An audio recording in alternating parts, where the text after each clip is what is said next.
To enable or disable Do Not Disturb on Xiaomi 17, you can open Settings. Over here, proceed to the Sound and Vibration settings, and in here we're gonna scroll down a little bit and we should be able to find the Not Disturb option in here. Actually, we have all the settings related to Do Not Disturb, but over here we have this slider that allows us to toggle DND mode quite easily. Besides that, the DND button can be added to the control center.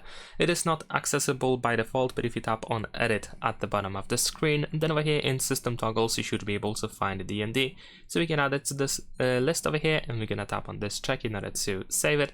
And there we go, now we can toggle DND quite easily just by tapping on this button in the control center. Also, DND mode can be found by pressing volume up or volume down. Of course, it is used in order to adjust the media volume, but here, as you can see below the slider for media volume, we have this moon icon, exactly the same as in the control center, which is used in order to toggle the Do Not Disturb mode. And that is pretty much it. Leave a like and subscribe.